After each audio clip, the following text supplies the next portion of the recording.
મિત્રો આજે ભણવાનું છે આપણે ચાલો ઇતિહાસ જાણીએ, એટલે સામાજિક વિજ્ઞાનનું આપણું પહેલું ચેપ્ટર। તો જો શરૂઆત કરીએ તો કે તમારા છઠ્ઠા ધોરણના અભ્યાસમાં સામાજિક વિજ્ઞાનમાં એક રસપ્રદ વિષય ઇતિહાસ વિશે આપણે જાણીશું। તો કે જો આપણા આ સમાજ વિજ્ઞાનનું શું કહે કે પહેલું ચેપ્ટર છે, તો આપણા આ ચેપ્ટરમાં આપણે કેના વિશે જાણવાનું છો કે ઇતિહાસ વિશે શું કહેવાય કે એક શું કહે રસપ્રદ વિષય છે। અને વાત પણ સાચી છે કે અત્યારથી હજારો વર્ષ પહેલાં જે અસ્તિત્વ ધરાવતું હતું એ લોકો કેવા હતા, કેવું જીવન જીવતા હતા, એના વિશે આપણે જાણવાનું છે।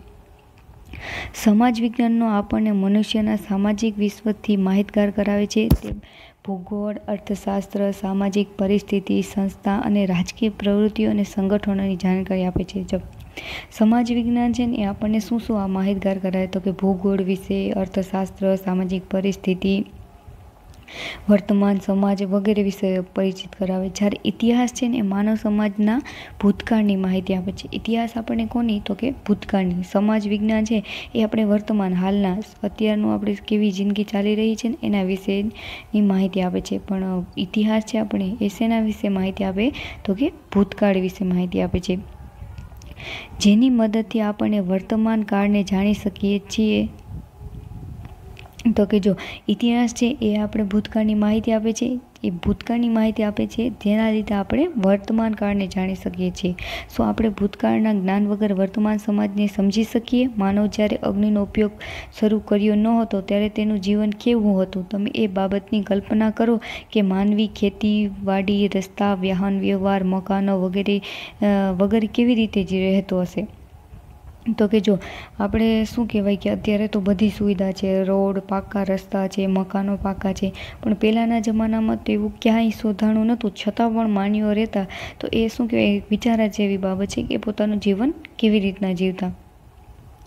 ઇતિહાસ આપણને માનવ જીવનના આવા વિવિધ રસપ્રદ પાસાઓ વિશે જાણકારી આપે છે। ઇતિહાસ છે એ આપણે બસ આવા જ વસ્તુ સમજાવે છે કે આવી બધી સુવિધા નહોતી, સુવિધા શું કહેવાય કે ક્યાંય ગાડીની નહોતી, રસ્તાની નહોતી, મકાનોની નહોતી, તોય એવા લોકો તે ક્યાં કેવી રીતે રહેતા અને પોતાનું જીવન કેવી રીતે વ્યતીત કરતા એના વિશે આપણે ઇતિહાસ માહિતી આપે છે। ઇતિહાસ આપણને ભૂતકાળના જુદા જ જીવનની સફર કરાવે છે। તો કે અત્યારનું આપણે જીવન અને તે જીવનની કમ્પેરિઝન કરીએ તો આપણને એવું જ લાગે એ તો કંઈક અલગ જ છે। એક યુગમાંથી બીજા અને બીજા યુગમાંથી ત્રીજા એમ અનેક યુગમાં માનવ જીવનના રીત રિવાજો, માન્યતાઓ, તેમના ખોરાક અને પોશાક વિશેની માહિતી આપણને ઇતિહાસ આપે છે, જાણે કે આપણે કોઈ જુદા જ વિશ્વમાં વિહરતા હોઈએ। આપણે ભૂતકાળના માનવ સમાજનું અધ્યયન શા માટે કરવું જોઈએ એનો વિચાર તમને આવતો હશે તો કે હા, એ વાત એ સાચી છે કે અત્યારે તો છે બધું, તો પહેલાંના જમાનાનું શું કહેવાય કે શા માટે કરવું? ઇતિહાસ માત્ર ભૂતકાળની જ બાબત સાથે સંકળાયેલ નથી, તે વર્તમાન કાળની વ્યવસ્થાનું કડીરૂપ છે। જો મિત્રો ઇતિહાસ છે એક મહત્વનો પાસો છે। જો કે ઇતિહાસમાં જો કોઈ વસ્તુ ન થઈ હોત તો અત્યારે આપણને એના સારા પરિણામ ન મળે। જો પહેલાંના ઇતિહાસ બહુ સમય પહેલાં પૈણાની શોધ ન થઈ હોત તો અત્યારે આપણે શું કહેવાય કે એટલી હાઈફાઈ પ્રોફાઇલ જે ગાડીઓ આવે એની શોધ પણ નહોતી હોય, કેમ કે પૈણું શોધવું એ શું કહે કે પાયાની વસ્તુ છે। આપણા પૂર્વજો કેવા હતા, તે ક્યાં રહેતા હતા, શું ખાતા હતા, તેમના જીવનની અનેક મહત્વપૂર્ણ બાબતોની માહિતી આપણે ઇતિહાસ આપણને માનવીના જીવન આવેલા પરિવર્તનથી માહિતગાર કરાવે છે। જો આપણા શું કહે કે પૂર્વજ હતા એ શું ખાતા પીતા રહેતા, પછી શું કહેવાય કે કેવું જીવન જીવતા, એ બધી વિશેની માહિતી આપણે કોણ આપે છે તો કે ઇતિહાસ આપે છે। ઇતિહાસ જાણવાના સ્ત્રોતો શું છે? હાલો, એ વાત સાચી કે ઇતિહાસ આપણે જાણવો જોઈએ, ઇતિહાસ વિશે આપણને ખબર પડવી જોઈએ, કેમ કે એ વર્તમાન સાથે સંલગ્ન છે, પણ એને જાણવાના શું કહેવાય કે સ્ત્રોતો શું છે? તો જો ચિત્તને વર્તમાન પત્રમાં વાંચ્યું કે ગુજરાતના કચ્છમાં 4000 વર્ષ જૂનું શહેર મળી આવ્યું, તેને આશ્ચર્ય થયું। તો કે ઓબ્વિયસ છે, આશ્ચર્ય થાય જ કે એ લોકોને કેમ ખબર પડી કે આ 4000 વર્ષ જૂનું છે? જો આપણે કેવી રીતે જાણી શકીએ કે આ શહેર 4000 વર્ષ જૂનું છે? તે કોણે અને કેવી રીતે બાંધ્યું હશે? ત્યાંના લોકો શું ખાતા, ખોરાક ખાતા હશે, કેવા કપડાં પહેરતા હશે? એ બધા વિશે આપણે સ્વાભાવિક પ્રશ્ન થાય જ છે। જો અહીંયા શું આપેલ છે પ્રવૃત્તિમાં આપણે કે તમે ભારતના નકશામાં નર્મદા નદી શોધો। હજારો વર્ષ પહેલાં નર્મદા નદીના કિનારે માણસો વસતા હતા। કે જો મિત્રો કોઈ પણ સંસ્કૃતિનું શું કહેવાય કે ઉદ્ભવ છે ને એક નદીના કિનારે થયું છે, કેમ કે નદી છે એ બધી સુવિધા પૂરી પાડે છે. આપણે પાણી પૂરું પાડે છે, આપણે પીવામાં ઉપયોગ લઈએ, પછી એનો ખેતી કરવામાં ઉપયોગ લઈએ. તો જો લોકોએ આપણે નર્મદા નદીની વાત કરી છે, તો હું તમને બતાડી દઉં કે જો અહીંયા આપણું આ ગુજરાત છે, પછી અહીંથી જો આ મધ્યપ્રદેશમાંથી નર્મદા નદી જાય છે, મધ્યપ્રદેશમાંથી આપણા ગુજરાતમાં આવે છે, ગુજરાતમાં અહીંયા સુરત પછી શું કહેવાય તાપીમાં, તાપી પછી આપણા અરબ સાગરમાં મળી જાય છે. એ તો ક્યાં બે રાજ્યોમાં આપણે શું કહેવાય કે નર્મદા નદી છે. એક મધ્યપ્રદેશમાં, ત્યાંથી જબલપુરમાંથી શું કહેવાય કે નીકળે છે, પછી ભોપાલ, પછી ઇન્દોર, પછી બરોડા, સુરત, એ બધા આપણા અલગ અલગ શહેરો છે, ત્યાંથી નીકળે છે. તો જો ચાલો હવે આપણે પાઠ ઉપર ફરી આવીએ. અને શું આપણે કરવાનું છે તો કે આપણે ઇતિહાસ કેવી રીતે જાણી શકીએ. ઇતિહાસ જાણવા માટે આપણી પાસે જુદા જુદા સાધનો છે. તો કે જો એમને તો બેઠા બેઠા ખબર ન પડી જાય કે આ વસ્તુ એટલા વર્ષ જૂની છે, કે આ ઇતિહાસને આપણને જોડે છે. તો એના જાણવાના ઘણા સાધનો છે. તો પેલું શું છે તો કે તાડપત્ર અને ભોજપત્ર. તો કે જો પ્રાચીન સમયમાં માનવી લખતા અને તાડપત્ર કે ભોજપત્રનો ઉપયોગ કરતા, જેને હસ્તપ્રત કહીએ છીએ. હસ્તપ્રત એટલે શું તો કે કોઈ પણ વસ્તુ લખાણ, આપણે કેમ બુકમાં આપણે ફેર બુક બનાવીએ, પાકી બુક હોય આપણે અલગ અલગ વિષયની, તો એને શું કહેવાય આપણી હસ્તપ્રત કહેવાય. એવી જ રીતના પહેલાંના જમાનાના લોકો પણ શું કરતા તો કે એ સમયની વસ્તુઓ, વાર્તાઓ અથવા તો કવિતાઓ કે જીવનની રહેણી કહેણી, એ બધું શું પોતાના હાથે લખતા. કેના ઉપર તો કે તાડપત્રો ઉપર અને ભોજપત્રો ઉપર. તાડપત્રો એટલે તાડ વૃક્ષના પર્ણ પર લખાયેલી હસ્તપ્રતો, અને ભોજપત્ર એટલે હિમાલયમાં થતા ભુર્જ નામના વૃક્ષની પાતળી છાલ ઉપર લખાયેલા હસ્તપ્રતો. જો તાડપત્રો અને ભોજપત્રોમાં શું ફરક છે તો કે તાડપત્ર કોને કહેવાય તો કે તાડ નામના વૃક્ષ હોય એના પર્ણમાં લખાયેલ હોય એને તાડપત્ર કહેવાય. અને ભોજપત્ર શું તો કે હિમાલયમાં ભુર્જ નામનું વૃક્ષ થાય એની પાતળી છાલ, આપણે જે ઉપર મોટી છાલ હોય એનાથી નીચેના સાઈડમાં હોય પાતળી છાલ, એના ઉપર લખાયેલું હસ્તપ્રતો હોય. એ તાડના પર્ણ પર અને ભુર્જ જેવા વૃક્ષોની છાલ પર જે હસ્તપ્રત લખતા, તેની આપણને તેમની ભાષા અને જીવન જીવવાની પદ્ધતિ જાણકારી મળી છે. આવી અનેક હસ્તપ્રતો મળી છે. તાડપત્ર અને ભોજપત્ર પર લખેલી હસ્તપ્રતોમાંથી ભારતના પ્રાચીન યુગમાં માનવી વિશે આપણને માહિતી મળે છે. તો કે પહેલાંના જમાનામાં કેવું રહેતા હતા, શું કરતા હતા, એ બધું આપણે સેન ચૂકી. જો અહીંયા દેખાય છે આ ભોજપત્ર અને તાડપત્ર, કે એમાં અલગ અલગ લખાયેલું છે. જો આ એ લોકોની ભાષા સંસ્કૃત જેવી લાગે પણ એ સંસ્કૃત નહીં હોય, બીજી ભાષા હોય. જો અહીં આગળ આપી ગયેલ છે કે કઈ કઈ ભાષામાં લખેલ છે. આવી હસ્તપ્રતો મંદિર અને મઠોમાં સચવાયેલી છે. આ હસ્તપ્રતો ક્યાં તો કે આપણા અલગ અલગ મંદિર હોય અને મઠ હોય એમાં સચવાયેલી છે.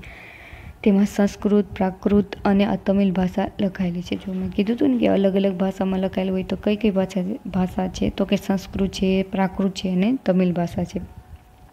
કવિતા, નાટકો, વાર્તાઓ અને મહાકાવ્યો પણ તાડપત્ર અને ભોજપત્ર પર મળી આવ્યા છે.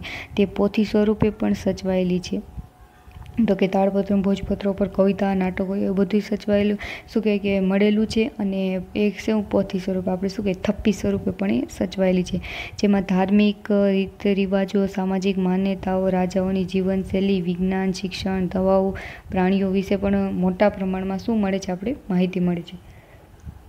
બીજું શું છે તો કે અભિલેખો. શિલાઓ અને પથ્થરો પર કોતરેલા કે લખેલા લેખ અભિલેખ કહેવામાં આવે છે. અભિલેખ કોને કહેવાય તો કે પથ્થર હોય, મોટું બધી પથ્થર હોય અથવા તો મોટું બધી શિલા હોય, એના ઉપર લખેલું હોય તેને શું કહેવાય તો કે અભિલેખો કહેવાય છે. આપણે અભિલેખોમાંથી પણ ઇતિહાસ જાણી શકીએ છીએ. ઘણીવાર તે ધાતુ પર પણ મળી આવે છે. રાજા પોતાના આદેશો શિલાલેખો પર કોતરાવી પ્રજા સાથે સંવાદ કરતા હતા. પ્રાચીન ભારતમાં અનેક રાજાઓ અને રાણીઓએ તેમના રાજ્યો, વિજય, ધર્મ અને સંસ્કૃતિની માહિતી આવા અભિલેખો પર અંકિત કરાવી છે. આવા અભિલેખો અને અભિલેખો પર લખાયેલા લખાણો લાંબા સમય સુધી ટકી રહ્યા છે. અશોકના શિલાલેખ ખૂબ જ જાણીતો છે. આપણે આ દેખાય છે એ અશોકનો શિલાલેખ છે. એ ક્યાં આવેલો છે તો કે જૂનાગઢમાં આવેલો છે. આપણે ગિરનાર પર્વત છે ત્યાં અશોકનો શિલાલેખ આવેલો છે. તો કે જો મિત્રો અભિલેખો અને શિલાલેખો છે ને એ શું કહેવાય કે એ લોકોની બહુ સારી વસ્તુ કહેવાય, કે બહુ આગવી આવડત કહેવાય, કે પથ્થર ઉપર પણ એને લખતા અને એ અત્યાર સુધી સચવાયેલી રહેતા. એવી શું કહેવાય કે ટેકનોલોજી પણ કહી શકીએ. બાકી પથ્થર તો શું કહેવાય તૂટી જાય, ઓલું થઈ જાય, પણ એવા પથ્થર ગોતવા, પછી એ પથ્થરમાં લખાણ સચવાઈ રહે એવું લખાણ લખવું એ શું કહેવાય કે ત્યારના જમાનાની શું કહેવાય કે ટેકનોલોજીનો પણ આપણે દર્શન કરાવે છે. ત્રીજું શું છે તો કે તામ્રપત્રો. તામ્રપત્ર શું એટલે કે તાંબાના પતરા ઉપર કોતરીને લખવામાં આવતું લખાણ એટલે તામ્રપત્ર. અનેક રાજાઓએ પોતાના વહીવટી તંત્ર અને દાનની માહિતી તામ્રપત્ર ઉપર કોતરી છે. જો અહીં અભિલેખો હતા, પછી ભોજપત્રો, તાડપત્રો હતા, એવી રીતના તામ્રપત્રો એટલે તાંબાની પતરા ઉપર લખાયેલું હોય. એમાં પણ રાજા મહારાજા હતા એ શું કરતા તો કે પોતાનું વહીવટ કેમ કરતા, તેણે ક્યાં ક્યાં દાન કર્યું એ બધું પણ લખાવતા. ગુજરાતમાં આવા તામ્રપત્રો મોટી સંખ્યા મળે છે. આપણા ગુજરાતમાં આવા તામ્રપત્રો છે એ મોટી સંખ્યામાં છે, જેમાંથી રાજાના નામ, તેમના ધર્મ, વહીવટ તંત્ર અને દાન ધર્મની વિગતો મળે છે. એના ઉપરથી આપણે શું ખબર પડે તો કે રાજાનું નામ શું હોય, એ ક્યાં ધર્મ પાળતા, તે કેવું વહીવટ કરતા, તે શું દાન ધર્મ કરતા, એ બધું આપણને વિગતો મળે છે. આવા તામ્રપત્રો પાટણ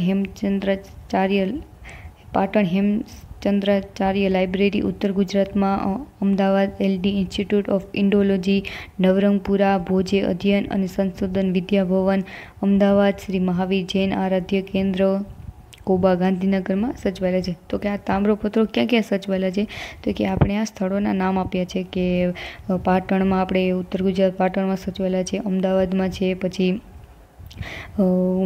ગાંધીનગરમાં છે, કોબામાં, એમ અલગ અલગ સંસ્થાઓમાં આ બધા સચવાયેલા છે. પછી હું શું છે તો કે સિક્કા છે. તો કે સિક્કા પણ ઇતિહાસ જાણવામાં અગત્યના સાધન છે. સિક્કા પર રાજાનું નામ, તેના ધર્મ, સંસ્કૃતિ વગેરેની તથા તેના સમયની માહિતી મળે છે. ભારતના ઈસવીસન પૂર્વે 5મી સદીમાં પંચમાર્ક સિક્કા મળી આવ્યા છે, જે સૌથી જૂના સિક્કા છે. જો સિક્કાઓ પરથી આપણે કેમ કે અત્યારના સિક્કાઓ કેમ હોય, એમાં લખી ગયેલું હોય કે 2016 અથવા 2008, તો એવી રીતના એ લોકોના સિક્કાઓમાં પણ એવું કંઈક લખી ગયેલું હોય અથવા તો એવું કંઈક નિશાની હોય કે જેના પરથી આપણે ખબર પડે કે આ રાજાની છે. પછી આપણે ભારતમાં છે ને ઈસવીસન પૂર્વ 5મી સદીમાં જે પંચમાર્કના સિક્કા મળ્યા છે ને, એ અત્યાર સુધીના શું કહેવાય કે સૌથી જૂના સિક્કા છે ને એ માનવામાં આવે છે. આ સિવાય ગ્રીક રાજાઓ, મૌર્યકાળ અને ગુપ્ત યુગના અનેક સોના, ચાંદીના, તાંબાના સિક્કા જે તે રાજ્યના સામાજિક, ધાર્મિક, આર્થિક અને રાજકીય માહિતી આપે છે. જો અહીં સિક્કા અલગ અલગ સિક્કા આપે છે, જે બધા સોનાના છે. પછી અહીં પંચમાર્કનો સિક્કો છે કે જે આપણો શું કહેવાય કે ભારતનો અત્યાર સુધી શોધાયેલામાં સૌથી જૂનો છે.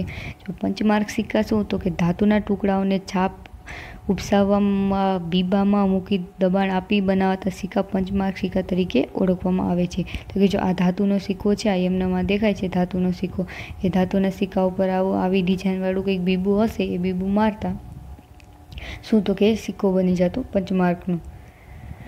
માર્ક લગાડી દે ને, આપણે ઘણી વાર ન કહેતા કે માર્કો લગાડી દીધો, એટલે એ પંચમાર્કનો સિક્કો.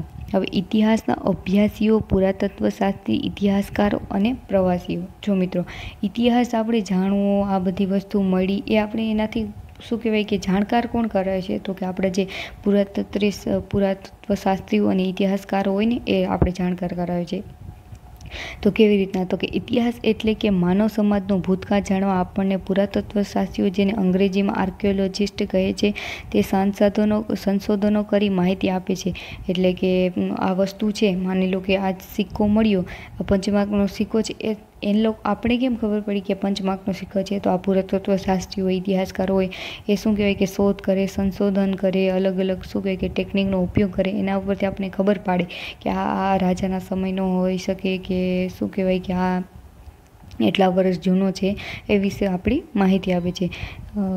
તેઓ પ્રાચીન સ્થળો પર જઈ ઉત્ખનન કરી મકાનો, સિક્કા, ઈંટો, પથ્થરો, ઓજારો, ખોરાકના નમૂના, મનુષ્યો અને પ્રાણીઓના હાડકાં વગેરે શોધીને તેનો અભ્યાસ કરીને તે સમયના માનવીઓની સંસ્કૃતિ વિશે આપણને અવગત કરાવે છે. પ્રાચીન કાળથી મનુષ્ય એક જગ્યાએથી બીજી જગ્યાએ પ્રવાસ કરતો રહ્યો છે. ઘણા પ્રવાસીઓ બીજા દેશોમાં જઈને ત્યાંના જીવનની નોંધ પણ કરતા હોય છે. આવા પ્રવાસીઓના પ્રવાસ વર્ણનમાંથી આપણને જે તે દેશના ઇતિહાસ અને સંસ્કૃતિની જાણકારી મળે છે. તેમાં મેગાસ્થાનિક, પ્લિની, હાફિયાન, યુઅન ત્સાંગ જેવા મુસાફરો મળે છે.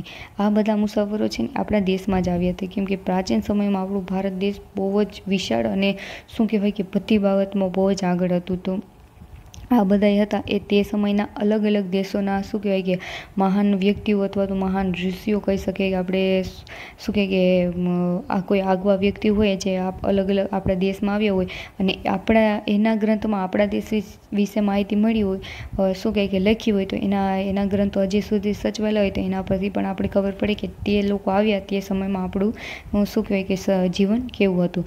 પુરાતત્વીય શાસ્ત્રીઓ અને ઇતિહાસકારો સંશોધનોથી આપણને ઉત્તર પશ્ચિમ ભારતમાં સિંધુ નદીના કિનારે પાંગરેલી મહાન સભ્યતાના દર્શન કરાવે છે. આપણે કહીએ ને કે સિંધુ ખીણની સભ્યતા મોહેંજો-દડોવાળી, તો એ કેમાંથી મળે છે? તો કે આ પુરાતત્વ શાસ્ત્રીઓ અને ઇતિહાસકારોએ જે શોધ અને સંશોધન કર્યું ને એના ઉપરથી.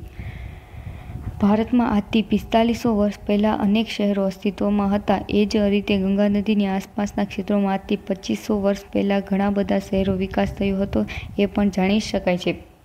તો કે કેના પરથી જાણી શકાય? તો કે આ લોકો શોધ અને સંશોધન કરે કે અહીંયા આવી વસ્તુ મળી છે, તો શું કહેવાય કે આપણે ખબર પડે કે ભારતમાં 4500 વર્ષ પહેલાં પણ શહેરો અસ્તિત્વ ધરાવતા હતા. પછી ગંગા નદીની આસપાસ 2500 વર્ષ પહેલાં પણ શું કહેવાય કે શહેરો વસતા હતા. આ બધા સંસાધનો તે સમયના માનવ સમાજના રીત રિવાજો, ખોરાક, પોશાક અને ટેકનોલોજી તથા સંસ્કૃતિની માહિતી મળે છે. ભારતના અનેક શહેરો અને ગામડાઓ શોધી તેમણે આપણને કપાસ, જવ, ઘઉં ઉપરાંત તે સમયના પ્રાણીઓની માહિતી આપે છે. અલગ અલગ શોધ અને સંશોધન થાય ત્યાં અલગ અલગ શું કહેવાય કે પ્રાણીઓના હાડકાં મળે અથવા તો કોઈ અનાજના શું કહેવાય કે ફોતરા મળે, તો એ બધી વસ્તુ ઉપરથી આપણે શું ખબર પડે? તો કે આટલા સમય પહેલાં પણ ત્યાં શું હતી? આવી સભ્યતા હતી. ઇતિહાસકારો ભૂતકાળનું અધ્યયન કરનારા મહત્ત્વના વિદ્વાનો છે. તો કે સાચી જ વાત છે કે જે વસ્તુ અત્યારે શું કહે કે નાશ પામી ગઈ છે, જેનું કોઈ અસ્તિત્વ જ નથી, એના માત્ર અવશેષો પરથી આપણને કેવું કે આ એટલા વર્ષ જૂનું હતું, આ સભ્યતાનું હતું, આવા લોકો એનું શું કહે કે શાસન કરતા, એ શું કહેવાય કે એક વિદ્વતા જ આપણે બતાવે છે. તો આપણા ઇતિહાસકારોને શું કહેવાય કે ભૂતકાળનું અધ્યયન કરનાર વિદ્વાનો કહીએ. તેઓ મળી આવેલા સાધનોનું વર્ગીકરણ કરે, સંશોધન કરે છે, હસ્તપ્રતો, દસ્તાવેજો, અભિલેખોમાંથી માહિતી એકત્રિત કરે છે અને પછી યોગ્ય રીતે તેનું આલેખન કરે છે. પુરાતત્વશાસ્ત્રી અને ઇતિહાસકારો ભૂતકાળને આપણી સમક્ષ જીવન કરે છે. ભૂતકાળ એટલે કે વીતેલો સમય.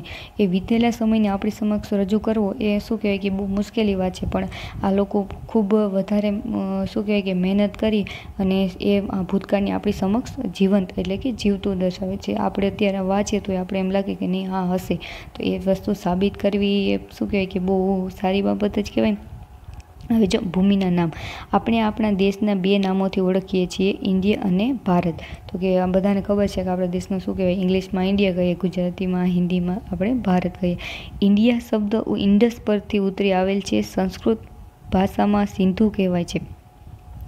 ઇન્ડિયા શબ્દ ક્યાંથી આવ્યો? તો કે ઇન્ડસ. ઇન્ડસ શબ્દને સંસ્કૃત ભાષામાં શું કહેવાય? તો કે સિંધુ. આપણે સિંધુ નામની નદી છે કે જેમાં આપણી હડપ્પા સંસ્કૃતિ વિકાસ પામ્યો છે, તો કે એના નામ ઉપરથી આપણે શું કહેવાય કે આપણે ભારત દેશનું નામ શું પડ્યું? તો કે ઇન્ડિયા. પ્રાચીન ઈરાન અને ગ્રીકના લોકો સિંધુ નદીથી પરિચિત હતા. એટલે આના ઉપરથી આપણે ખબર પડે કે પ્રાચીન ઈરાન અને ગ્રીસના લોકો હતા એ ક્યાં? તો કે સિંધુ નદીથી પરિચિત હતા.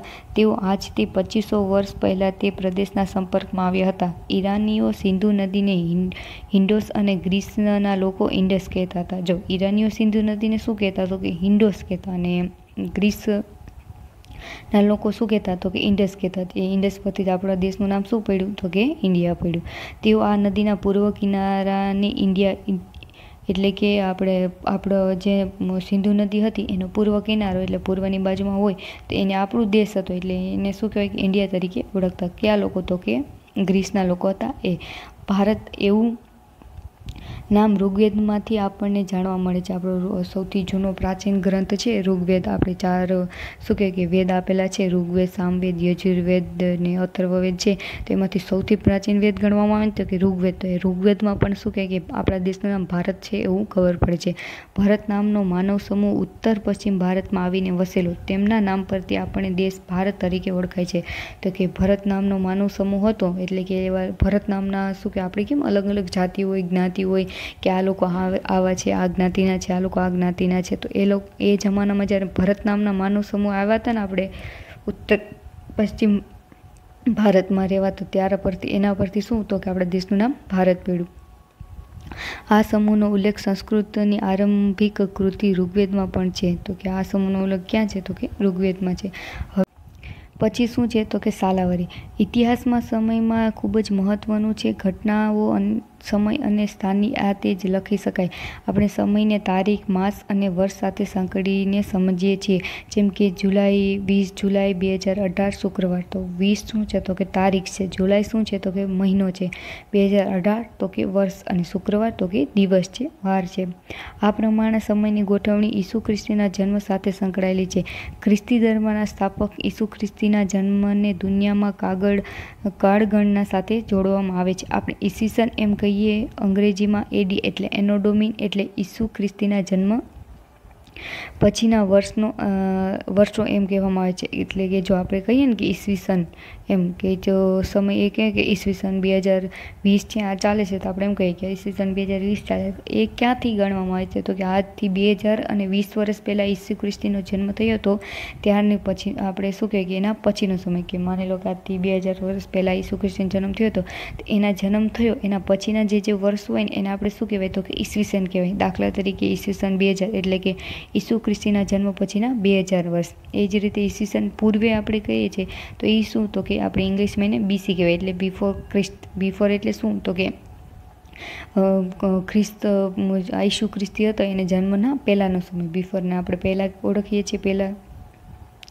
તો બિફોર ક્રિસ્ત એટલે ઈસવીસન પૂર્વે એટલે શું કહેવાય? તો કે ઈસુ ખ્રિસ્તીના જન્મ પહેલાંનું. એટલે ઉદાહરણ તરીકે આપણે કહીએ કે ઈસવીસન પૂર્વે 2000 એટલે શું? તો કે ઈસુ ખ્રિસ્તીના જન્મ પહેલાંના 2000 વર્ષ. જો અહીંયા આપણે ચાર્ટે આપેલો છે તો કે ઇતિહાસમાં ઈસવીસન અને ઈસવીસન પૂર્વેને સમજાવતી સમયરેખા છે. તો કે જો અહીંયા ઈસુ ખ્રિસ્તીનો જન્મ થયો હોય તો એના પછીની પહેલી, બીજી, ત્રીજી સદી એને શું કહેવાય? તો કે આપણે ઈસવીસન તરીકે ઓળખવામાં આવે છે. અને એના પહેલાંની, બીજી, પહેલી, ત્રીજી સદી એને શું કહેવાય? તો કે ઈસવીસન પૂર્વે. ઇંગ્લિશમાં શું કહેવાય એને? બિફોર ક્રિસ્ટ એટલે બીસી એટલે ઈસવીસન પૂર્વે, અને એનો ડોમિની એટલે કે શું કહેવાય કે ઈસવીસન એટલે ઈસુ ખ્રિસ્તીના જન્મ પછીનો સમય.